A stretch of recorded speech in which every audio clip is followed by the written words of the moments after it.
Welcome, everyone. Thank you for joining us today. Hopefully, you are joining us for our presentation on the impact of an MBA for women of color.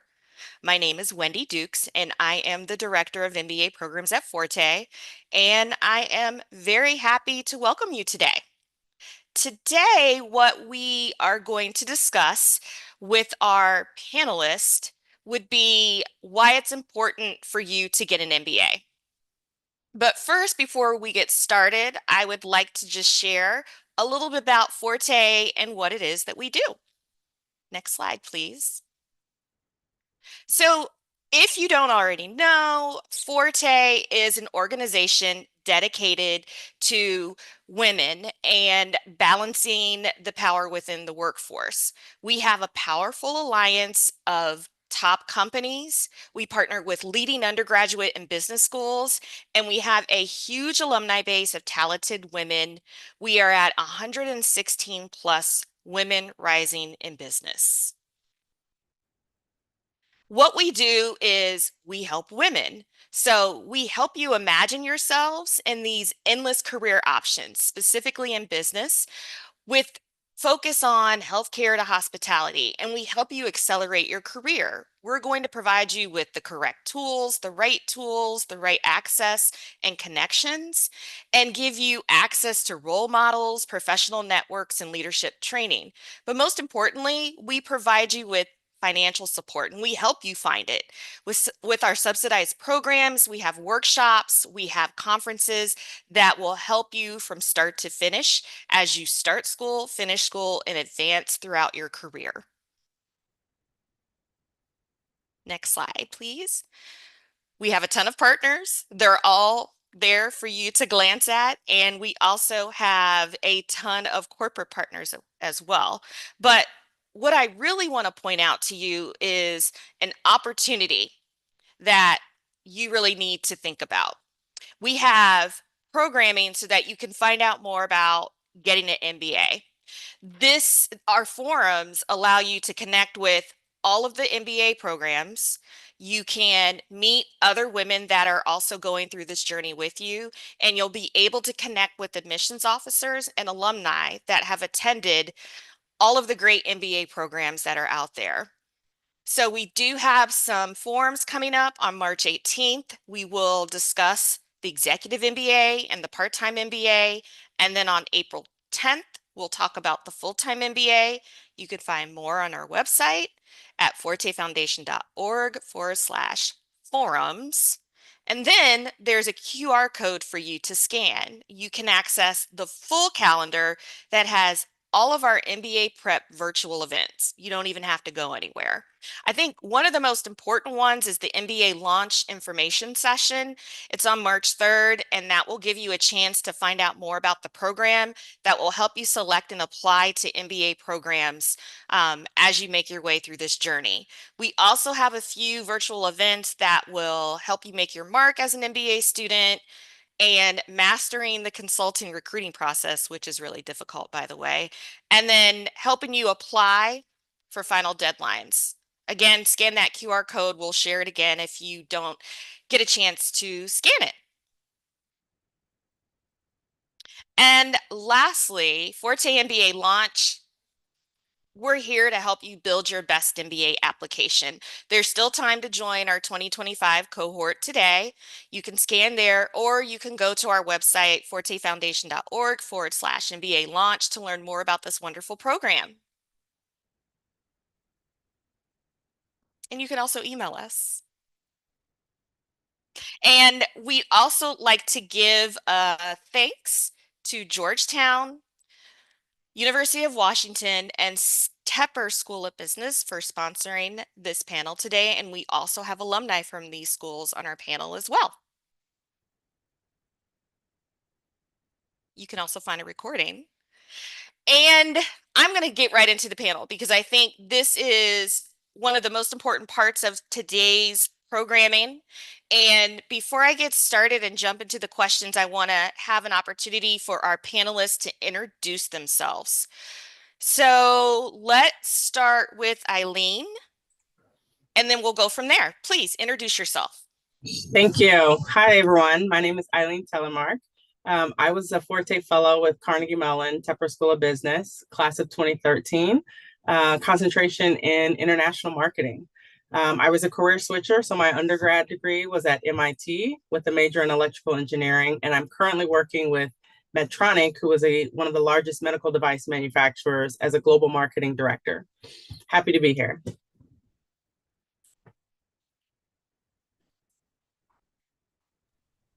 Awesome. I think I can go next. Christina Gonsalves. Nice to meet everyone.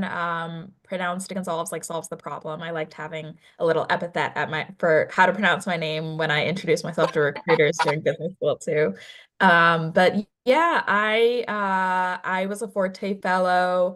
In 2019, I graduated from UVA.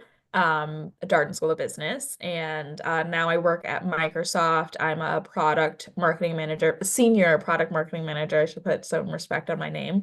And yeah, my MBA was invaluable in recruiting and in setting the foundation for me to be a successful product marketing manager, and happy to be here today to talk about it. I'm from New Jersey. If there's anyone from New Jersey in the chat, feel free to say hello and tell me where you're from in Jersey.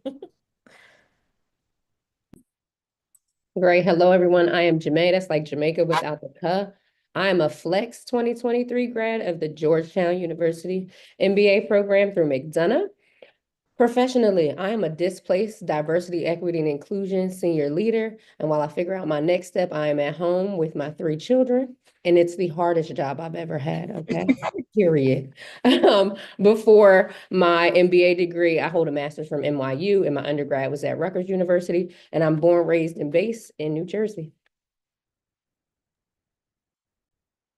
Awesome. Hi, everybody. My name is Maite Manso, and I was born and raised in the San Fernando Valley, which is just north of Los Angeles. I went to undergrad at UC Irvine and did my MBA at Foster School of Business, which is within the University of Washington. Also was a Forte Fellow, and I am class of 2023. Currently, I'm a program manager at the Consulting and Business Development Center, which sits within the University of Washington. I think I am up. Hi, everyone. My name is Taylor Brown. I am originally from South Florida, Fort Lauderdale and Miami area. I was a Forte Fellow in 2022 as I was starting my MBA at University of Michigan, Go Blue. So I'm a 2024 graduate of the Ross School of Business. I'm also a career switcher. So before my undergraduate degree was in healthcare management and policy at Georgetown University, Hoya Saxa as well. And I worked in consulting before that. And now post business school, I work in corporate strategy for Ulta Beauty. And lastly, fun fact, I also was able to get tickets to see Cowboy Carter. So I'll be seeing Beyonce in June in London. And we actually just announced today that we are now an exclusive partner of Sacred. So get your Sacred products from Ulta starting in April. Okay, wow. I'm going to connect with you, Taylor, after so I can get some of that Sacred hair product hookup. Okay. Taylor, let's keep with you because the first question that I want to pose to everyone is tell us a little bit about your MBA background and how did you determine an MBA was the right thing for you to do? Yes, great question. So I actually did MLT Management Leadership for Tomorrow starting in undergrad. So I was a career prep fellow, and that put a lot of things into perspective and also introduced me to a lot of career paths that I was unfamiliar with, consulting being one of them. I didn't really know what consulting was actually at all going into undergrad as a freshman. So that program in undergrad really introduced me to like what an MBA could look like and you know what it was. So I guess even though I majored in healthcare in undergrad, I always kind of had this business type of lens to what that could look like in the future. And starting off in consulting, going, working that for a few years, I started to, look at some of my mentors and other people in places, both within and outside of consulting, that had these experiences that, I wanted to potentially have one day. And as I was doing kind of informational coffee chats and things, I just started talking to people and realizing that an MBA was probably the best next step for me, whether I wanted to stay in consulting or try something else, just because of all of the diverse experiences that they had. And I think one thing that really stood out to me about the MBA was, honestly, I did a full-time program, but or they do full-time, part-time, or whatever, just being able to explore different opportunities in different career fields, whether or not you know that you want to go into it or not. So I spent my time in B school, honestly, looking at venture capital. So which is an area where there's not enough women of color. So great that that's something that you focused on. And I want to bring Christina into this conversation, and then I want everybody else to talk about it too. What were you doing beforehand, and how did you determine an MBA was the right thing for you to do? Yeah, before MBA, I was working in advertising. I worked in pharmaceutical advertising, in New York, and I thought it was really good to be like, it felt very helpful in connecting healthcare providers with information that they needed to make good decisions, and patients with good information that they needed to make good decisions as well. So it felt like advertising for good for me. But after a while, I became just a little bit disenfranchised with the healthcare industry as a whole. And I wanted to do something, I wanted to pivot industries as well as roles. So I wanted to go from advertising to marketing, like a brand management type of position. And I wanted to go from the healthcare industry to tech. And I decided that pursuing an MBA would be the best way to do the pivot, since it felt like it would be a lot to do without having kind of the structure and regimen of the MBA recruiting cycle. And so I think my main driver for wanting to get the MBA was to help me switch my career and to set me up for success in the career. I knew that I wanted to go for a program that was really case method based and would get me confident and able to speak to more of a like general management or brand management type of position, rather than advertising. I feel like it's just a piece of the business puzzle. And yeah, I wanted to be able to speak to like the holistic business. So yeah, it worked out really well because I wrote in my essay. I remember writing my essay like exactly what position I wanted. And during the MBA, it was a tough road to go through recruiting for me. It took me many months to land the position that I really wanted. But I stuck with it, and I landed really like exactly what I was looking for in the beginning of the process. So. Well, we do have Haley from UVA who is in the audience today. So, Christina, she did say to tell you hello. So, hello from Haley. I want to pose this question, same question to Jamae, because you mentioned you were on the Flex program. So, how did you determine you wanted to get an MBA, and why Flex? Yeah, great question. So I applied in 2020, and I'm one of those people who's like, okay, I don't know what's happening with the world, but going back to school sounds like a good idea. I'm in that place right now, right? I don't know what's happening with the world in my current field, but it sounds like taking some classes, feels like a good solution. So 2020, I applied, trying to figure out what was next in my career. I was working at Georgetown. That's very important to mention. So I come from a higher education background, and that's where I spent the bulk of my career. And I didn't want to leave Georgetown without using the best benefit they have, tuition benefits, right? Period. And I wanted to just make sure I had another degree to help me if I did want to pivot or stay in industry, but elevate or advance in another way. So applied for the MBA program and knew I was going to do Flex because, again, I was a Georgetown employee at the time and was using that really important benefit. So it was really pretty obvious for me. I didn't apply to any other school, so I didn't have to go through all the extra that my colleagues perhaps on the call did. But I'm grateful for my experience at Georgetown. It was really rich being a staff person. I was also somebody who lived there because of my job and became a student. So I've held every role that you can at Georgetown. That is really good insight. So I appreciate you sharing that and being transparent. Maite, can you tell us a little bit about what you were doing before and why you decided to get an MBA? Yeah, of course. So I think I'm a little similar to what Christina was mentioning, where it came to a career pivot. So before going to my MBA, I was a workers' compensation claims adjuster. So I had been doing that for about 6 years. So very non-traditional background. And it was kind of at this point where I was like, all right, I either kind of continue in this career trajectory or I make a pivot into something that I'm a little bit more interested in. And so I think at that point, it was like I had a mentor also who kind of supported me and talked to me that also had an MBA.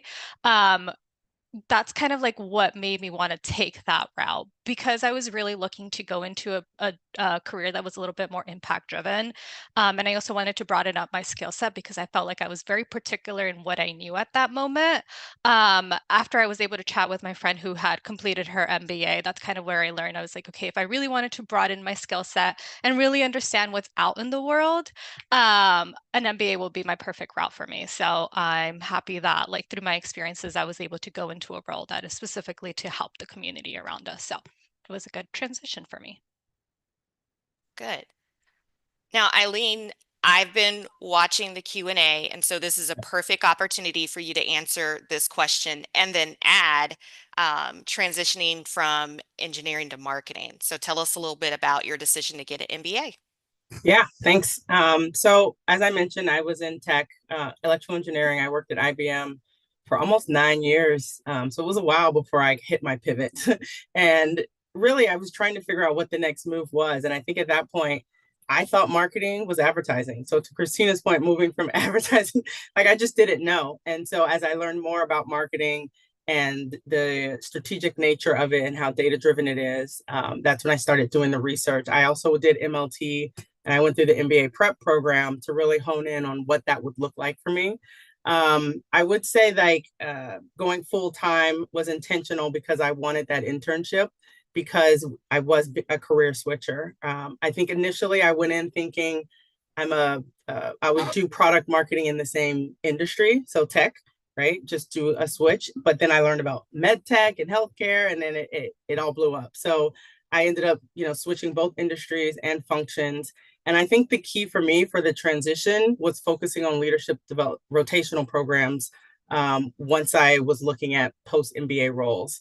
Because those give you an opportunity to try a couple of things out, right? You've got product marketing, more commercial marketing, right? You've got different flavors of it. And it's a great way to just learn the company more broadly if you're doing a bigger switch. So learning curve, I think like each company has their own internal way they train marketers. And I think the products and all of that you'll pick up.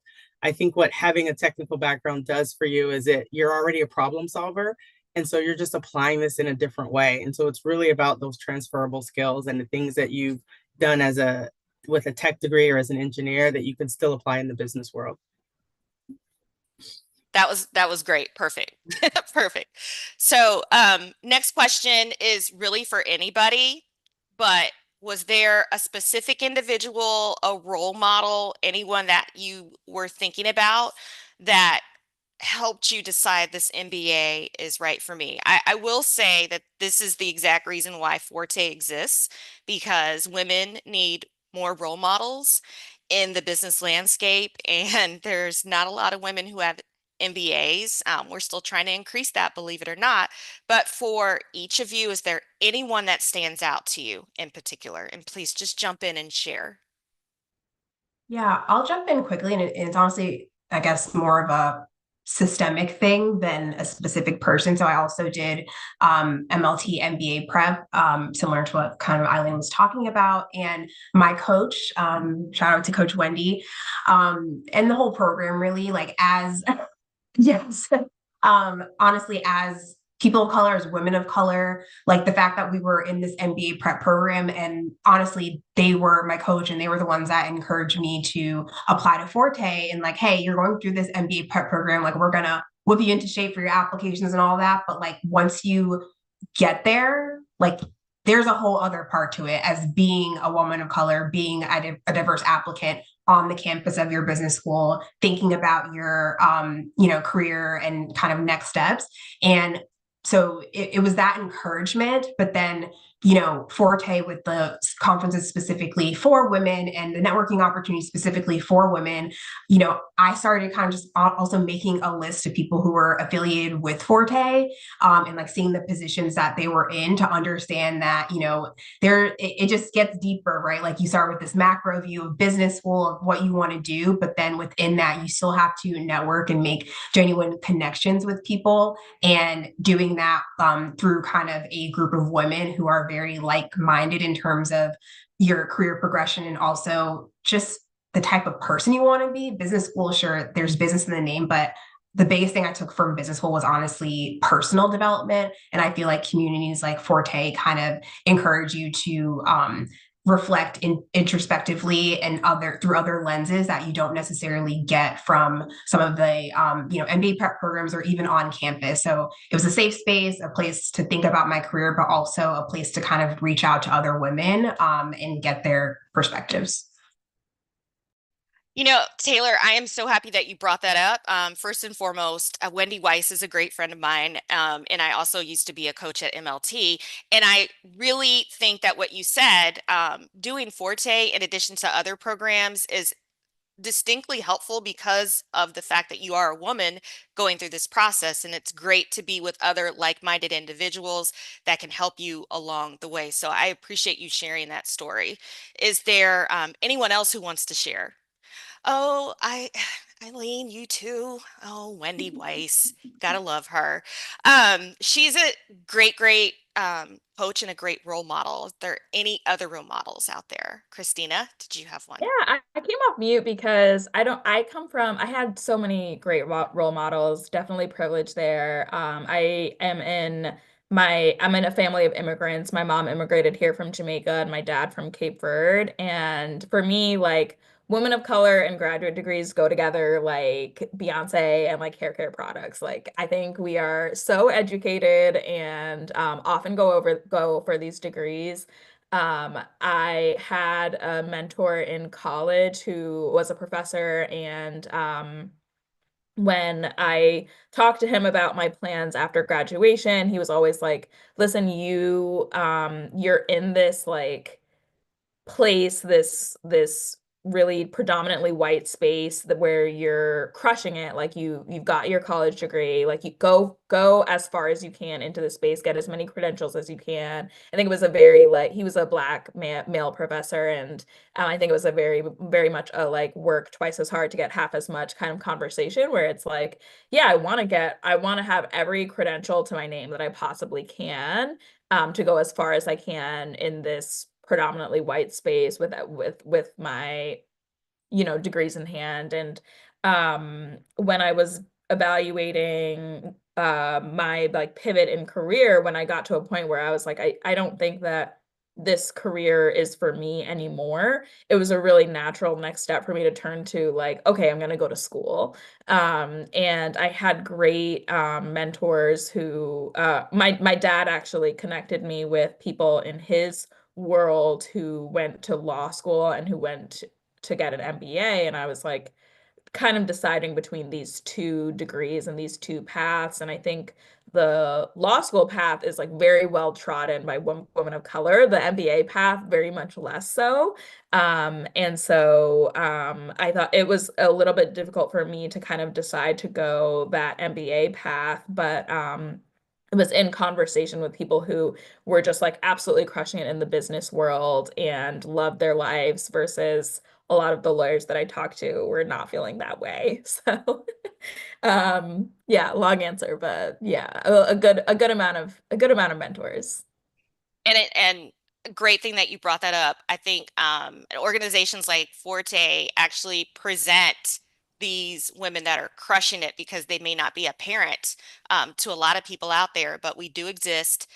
Latinas are crushing it. Black women are crushing it. We are there and we're doing great things. And yes, more and more women need to see this. So this kind of brings me to the next question a little bit, because if those role models aren't apparent, it can make the journey extremely hard. But getting through the journey, it can be a little bit easier if you do have these support mechanisms like a Forte, like MLT. So Maite, did you have any highs and lows during your journey? And if you did, what were they and how did you get across them? Yeah, definitely lots of highs and lots of lows. Um, but okay, so for me, I think starting off with the highs. So I think for me, like what was a really big moment, and I think has been the biggest moment when it came through like the whole application process and everything and just preparing, was really the self-discovery journey. So the MBA is a huge investment. And a lot of you were actually kind of putting this on the question. So I was going to answer some questions in there. But this is a really big self-investment because like you have if you I did the full-time program, so I did leave work for those 2 years. And that's a lot. Like you're missing out on a lot of income. You're missing out on your investments for your retirement. So it's a big decision that you have to make. But basically, up until that moment, I think I was very much on like a survival mode, where it was just like I just knew that I had to like pay off my undergrad loans and I had to have a job, and like that was like all I was going for. And it was mainly just because like I'm also a daughter of immigrants, and my parents were not very highly educated. So that's all I knew. So basically, like what was really interesting and what was great about the journey was like being able to give myself this time to actually think through my background and like see like what has always like drawn my interest and like what is it that you actually want to pursue. So it kind of it forced me to do the self-discovery journey for myself. So I really appreciate that time. It's a little hard as you go through it, but at the end, being on the other side, it's been like what was the biggest piece for me. As far as like the lows, I think one thing that was really hard was like comparing myself to other people around me who are also going through the journey and thinking like, oh my gosh, like I am not there, I should be there. What's wrong with me? And like you create these deadlines on yourself that like nobody's kind of holding you to. You just create them on yourself and you feel like you're behind. And so I think those were those little moments. And I think that's where like Wendy and like what everybody has talked about, where being in a program like Forte, and I was also an MLT, I had Coach Kendra.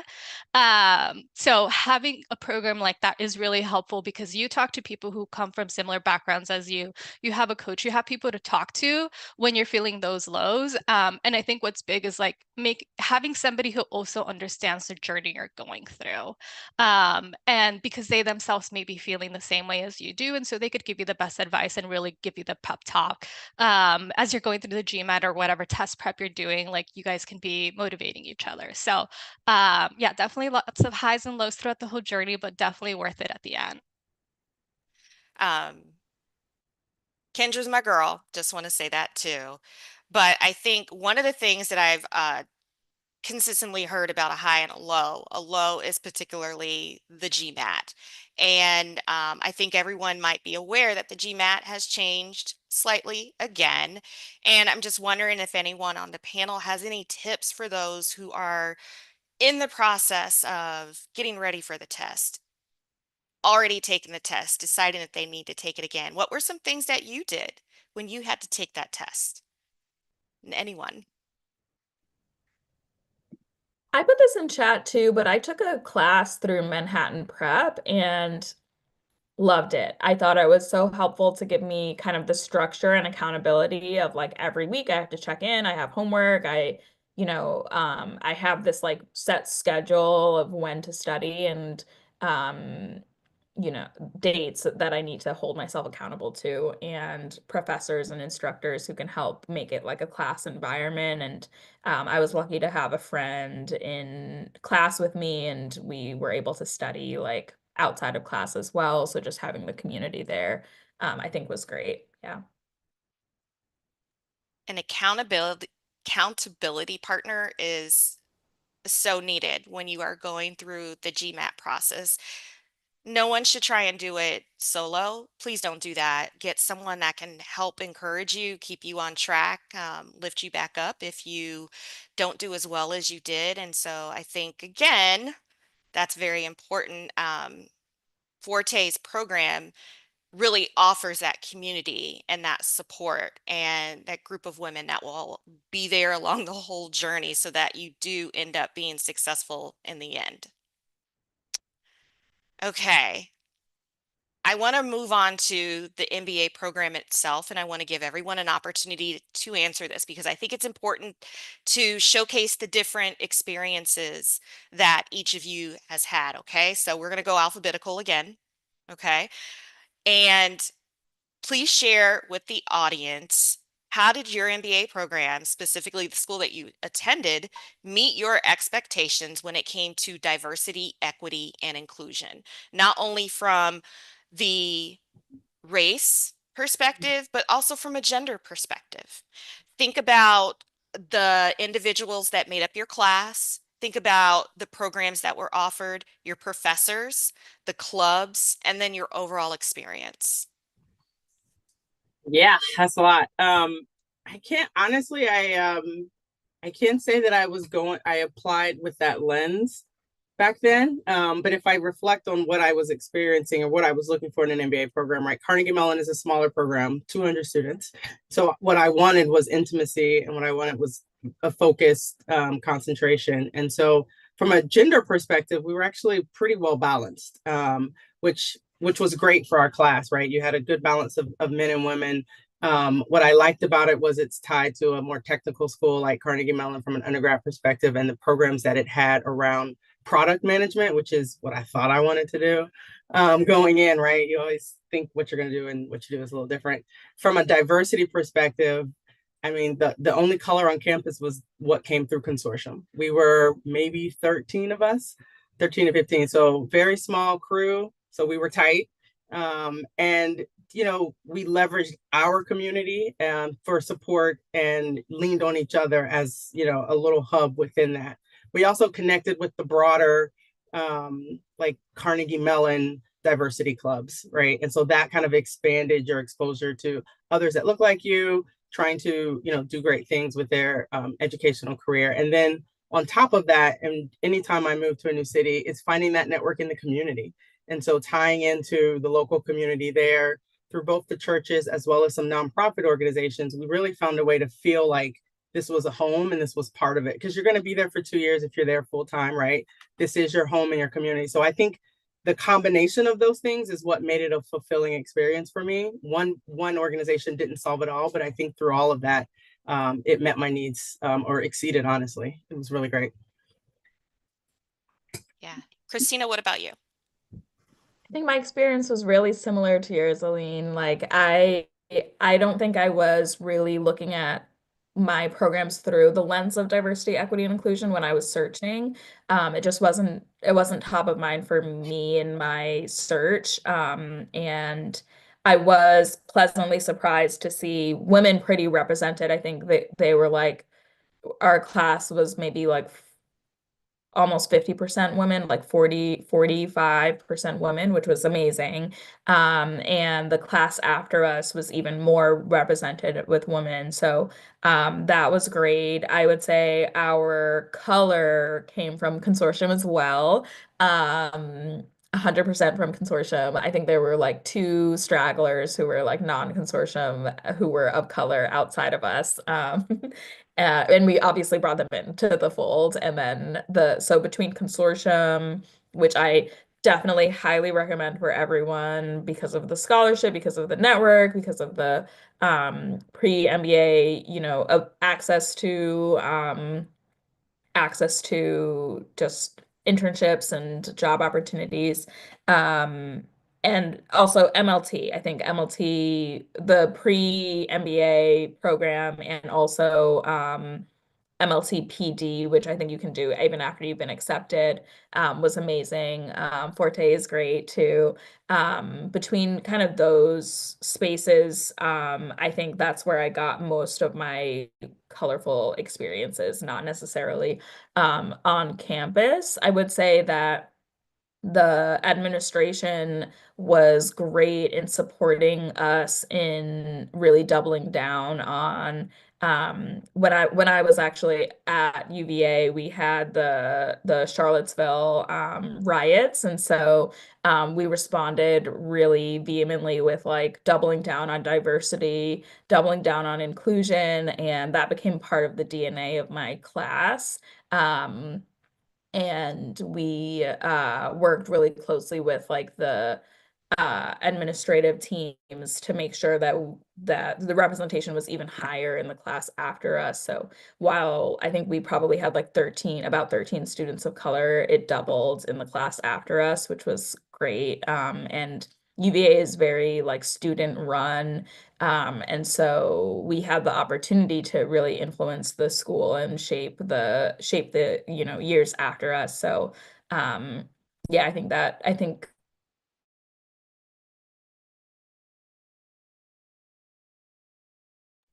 Christina, your sound went out at the very end, but maybe you can fix that. I don't know. Um, Jemay, could you share a little bit about Georgetown? You're in a wonderful city, but other than that, or in addition to that, how was it when it came to DEI? Yeah, great question. And I'm thinking about this from my lens, right? Like this is what I do professionally. So from an admissions perspective, I definitely can agree with a lot of what I've heard. Our numbers were okay, but I definitely expected better. Out of my cohort, I was the only Black woman. So I wasn't the only Black person and I wasn't the only woman, but I was the only Black woman. And I'm at a point in my, mid 30s now where I don't sign up to be the only Black woman in spaces anymore. So I was very vocal about that, right? Like, what does it mean to be the only in a 65 to 70 person cohort? So that definitely impacted my experience. And I mentioned I applied in 2020, right? At the height of everything that was happening around social justice, of course, following the murder of George Floyd. So beyond the admissions and the recruitment piece and what the cohort looked like, from a programmatic perspective, I wanted to make sure that we were having very honest and real conversations about what was happening nationally in DC, Georgetown as a whole, et cetera. I will say the program did a great job with that. At the student level and at the staff level, several committees were formed to talk about these exact issues and how the program could do better by all of its students, but especially around having real conversations related to diversity, equity, and inclusion, especially around the Black experience in particular because of everything that was happening. I'm trying to think of anything else. And then I'll say the good thing about a place like Georgetown, which I love dearly, which is why it's easy for me to like critique, but also work to find solutions around those critiques too. Like that's how much I love Georgetown. So I say that to say, even though a lot of the work did start in 2020, Georgetown was doing a lot of good work before that and around reparations, which is already a very tough topic and something that goes over a lot of folks' heads. So I will say Georgetown was about this life before 2020 and continues a lot of those same committees and initiatives even today in 2025 when we see DEI is under attack, right? So I think leaning into using the acronym, using those very hard words and continuing both the programmatic and policy efforts to ensure that students know this isn't going anywhere and we want to see you here is super important. I appreciate that. Maite, could you talk a little bit about Washington? Yeah, of course. So I think, like everybody has kind of mentioned, I didn't really go in with the lens of DEI, and I think it's just because the numbers are so small, which is why we need the increase in representation. So it was just like for me, what I started to look into more was going to be like who's going to support me with initiatives that I want to drive. And so at the time, so first off, like they were a part of the consortium, and so that like in itself gave me a community that I can trust around me. And there was about 20 of us. So in a class of about 110 people where 20 people are consortium, it was amazing. It was a great community around me. But for me, the next thing was just like, is like administration going to help me if I want to drive any initiatives? At the time, we didn't have any affinity groups that were specific to any of the racial groups. So I just wanted, one big thing for me was to be able to start the affinity groups where it came for like the Latinx community, Black community, and so forth. And so for me, I was just like, am I going to have the support from the administration to be able to drive these initiatives? And that's what I was looking for when it came to the university I was going to select. And they were very supportive in helping us make the transition. And so like that was always like what I was looking for. I just wanted to make sure that I was going to go to a school that was going to listen to me and was going to be able to take any critique and be able to take action on what was happening. And that was always like the case. We could always talk to administration if we felt uncomfortable with anything. And they were always willing to listen to what we were recommending and like also support us as we drove any of the changes that we wanted to see within the campus. So that was like the big thing for me. And like you has been mentioned before, like Foster has also been doing a lot of stuff, even prior to like 2020, even the center that I work with, the most of the work that we do is actually helping businesses owned by people of color within the community. And so this has been going on for 30 years, which is why I actually stayed on within the school, because it's more of like, how do I help the community that I'm a part of to have the resources that they can to continue to thrive so we can have more of us in these conversations. So it's things like that that I was looking into. I think you said something that's really important, and that's support. And it is important to find a program that you know is going to support you with what you want to do, how you want to do it, and while you're there, that you don't feel like an only or othered while you're there. And Taylor, I've heard great things about Ross. So can you share in your own personal experience about Ross and DEI? Yeah, absolutely. And echo honestly what everyone else said about not going in with that lens. However, what really stood out to me from the beginning about Ross was the way that admissions and admissions recruiters were showing up to some of these events, whether it was Forté, MLT, or even just other NBA kind of recruiting events. And I would say honestly, they proactively shared information. They might not have said DEI, but they just proactively shared information about the diversity of the community, whether it was from racial, gender, or even kind of like the makeup of the class. For example, like international students or people coming to campus with families and other things like that, where I was like, okay, this sounds good. I know that I'm going to be able to kind of fit into this environment. Echo also the consortium community, like Ross rolls very, very deep with consortium. So that was a huge kind of safety blanket and just made me feel very comfortable going in with honestly just the very large consortium classes that we typically have.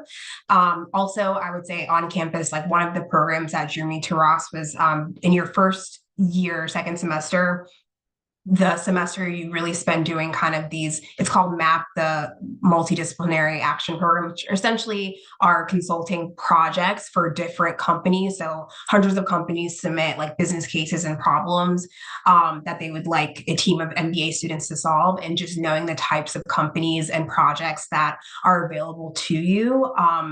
And as part of your experience, it's no extra cost. It's already baked into tuition. And so you could consult for a startup all the way to a company like Amazon, and the specific projects that you do. There were also international projects. Like we have a pretty big presence on the continent, throughout the continent of Africa, India, and just other places where it's like, okay, sure, this is a huge PWI. The class is majority white. I knew that going in, but like there are different ways that the university supports DEI. And I mentioned I also spent a lot of time kind of exploring venture capital. There's an international investment fund where you get to work with companies across so many different countries. So I just felt very comfortable in that standpoint, and definitely just closing it out with the alumni network. The Michigan Alumni Network is super duper duper strong. And are so many alumni of color that you don't have to go searching far. Like you really don't have to. It's kind of like at the tip of your fingertips, whether you reach out to admissions and specifically ask to be connected with alumni of color, or you just see them around. They come. That was like also very important. They come back. They show up a lot. So regardless of what your class today might look like, alumni of color, women are always kind of showing up. And it says a lot to kind of get to Ann Arbor, Michigan in the dead of winter in snowstorms and in gray skies, that alumni still show up. So I just felt very welcomed and knew that, again, regardless of like the total makeup of the 50,000 people at the University of Michigan that like I was going to be supported as a person of color and a woman on campus. Good things about all of the schools that you just spoke about, but I think one of the questions that everyone wants to know is, was it worth it? And for any of you, you can feel free to just jump in. How has your life changed? How has it helped your career progression? And was it worth it? 1000%. I mean, and I was a late bloomer, right? I went to school later in my career, and I had a lot of negative, why are you doing this? You got a stable job. I was already like leading people, and for me the switch, it was a risk. Someone said it's 2 years. It's 2 years. Like I just blinked and it's about to be March. Like it's gonna go by so fast. It's a small piece of your life journey, and it can make a huge impact on what that looks like. I, joined Medtronic almost 12 years ago, and I've lived in Singapore, LA, Minneapolis, Connecticut. I've had roles all over the world. I've been in places I never could have imagined, doing work that I didn't even think existed, right? So I think it just opens doors that you may not even know exist today, and just sets you on your journey to do more. And so, yeah, 1000%, I would do it again, even not knowing what I know today. So yeah. I agree. It's such an investment in yourself, your brain, your brand. Like I saw in the Q&A someone had asked, like, does it matter kind of what school or what the name of the school is that you attend? And I would say yes, it becomes part of your identity even. Like you have your undergrad, you have your grad school. It becomes part of who you are. I'm now an alum of UVA, and that's a piece of my identity that lives with me forevermore. And yeah, I would not be in the career that I'm in now, which I expect to be at Microsoft for the next like 20 years if they'll have me. I would happily retire here. And I wouldn't have been able to land it without going through the MBA. I wouldn't have been able to give myself the space to explore career opportunities, the confidence to go after it, and just the ability, the skill set to navigate these really complex problems and be able to explore them kind of confidently with a structured way of thinking without the MBA. So yeah, 100%, 1000%, like Aline said. Yeah, I'll echo. It was definitely worth it in so many ways, but I also just want to highlight that it's not easy. They say the hardest part is getting in, and it really can be, but it's really tough when you get there. You're just challenged in so many different ways, personally, professionally, kind of with your network. And even saying that being said, it was still worth it. And I'll be like very transparent. I also recruited kind of, they call it like just in time recruiting. So I didn't go through like the traditional like consulting, banking, marketing channels. And so I did a lot of it on my own with the support of, again, MLT, Forté, and the Michigan Alumni Network. But it was hard. And I think I saw a question in the chat about like dream company or like dream role. And I didn't have necessarily either in mind. I knew like the area that I wanted to recruit in, but I personally feel that I wouldn't have been able to go from consulting, the company I was at before at Deloitte, like to Ulta Beauty.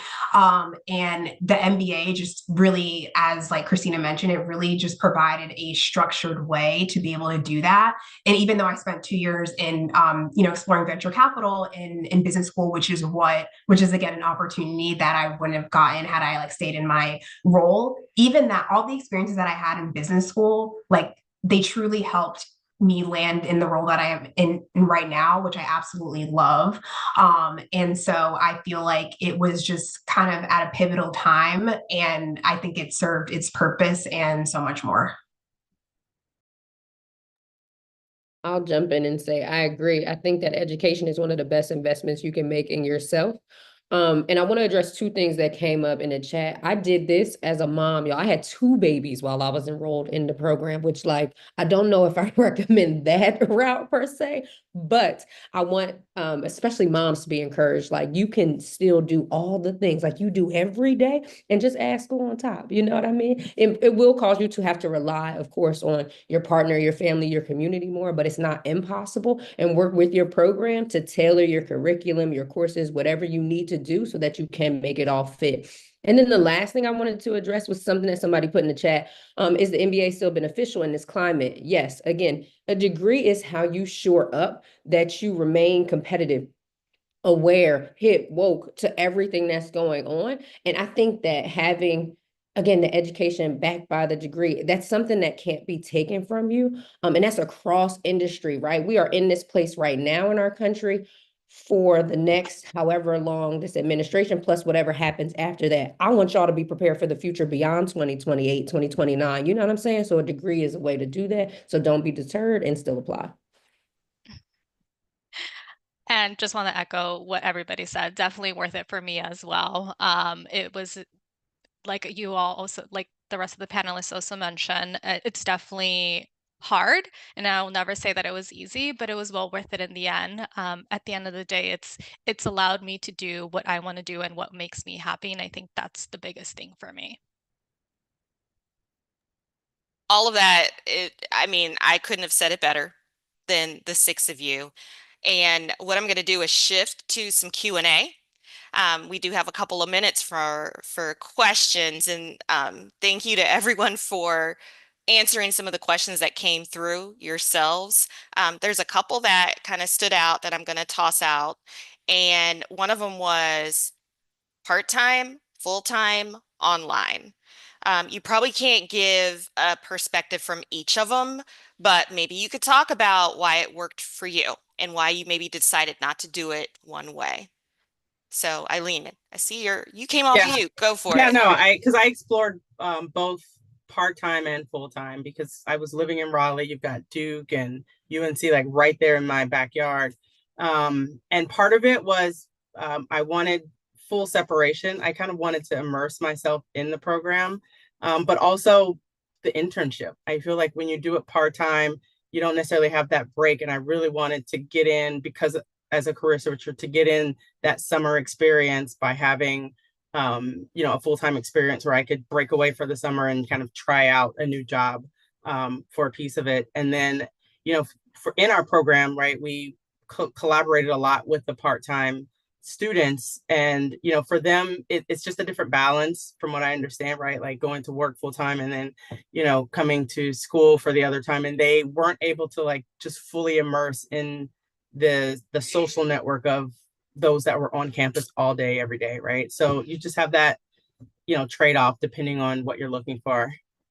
I also wanted the oh, I just lost my train of thought. All right, that was it. Is there anyone else who wants to comment?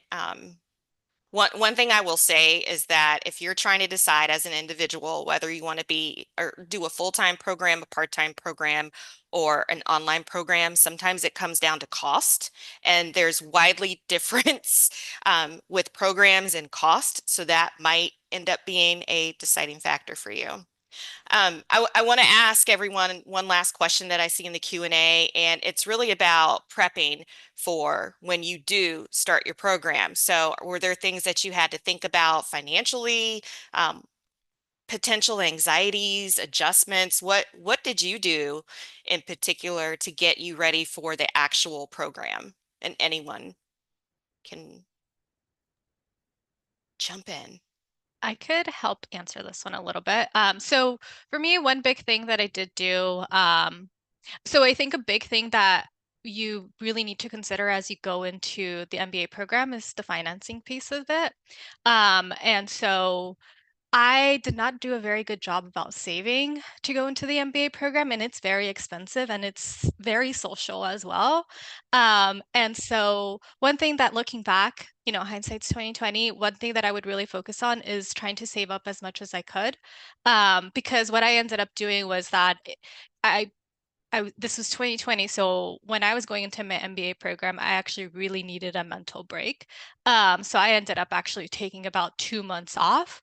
And so I recommend it because I think it also gave me this place to like really refresh in myself and like think about what was about to happen. But you also need to consider the financial impact that it does have on you. So I really do like recommend looking into your finances, what it means, where it is that you can save. Can you take this break, and what is that going to look like? I think a lot of you have been touching on the financing piece, and it is a big portion, and it's a very big investment. So the sooner you can start with saving, the better. But that was my big piece.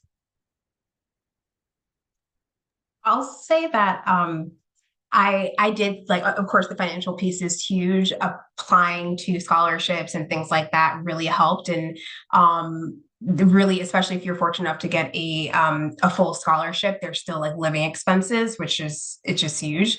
So I think honestly, just mentally preparing to whether like honestly for me it was mentally preparing knowing that I am going to walk away with some debt, but it's an investment. But at the same time, I personally wasn't willing to attend a program where I was going to get zero scholarship. So it's kind of like balancing what you think you want your post MBA to look like and how much debt you're comfortable taking on. I also interned part-time the full during the full-time program, so like the full 2 years.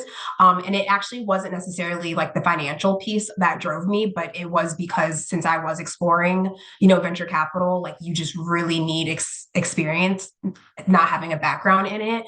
So it ended up being kind of a win-win with like, spending money, helping with living expenses. And then the last thing is I would say just be comfortable saying yes or no. Like it is a very social experience. It's amazing, but you really don't have to say yes to every single thing. These trips, they add up very quickly and I did everything that I wanted to do, but I also said no to a lot of things because it just wasn't right for me and right for my situation at the time. So That is all really great advice. You especially have to be careful of what you spend, particularly if you go to a school that makes it to the Final Four. In basketball, I mean, everyone on this call, Tepper, has a great basketball program. So we're going to end on this note. I think the best thing that you could do for yourself is look into MBA launch at Forte. And I want to give a shout out to the panelists that joined today. Thank you so much for coming and sharing your perspectives with everyone. And don't forget, you can find more information on fortefoundation.org. Have a great rest of your day, and thanks for coming again.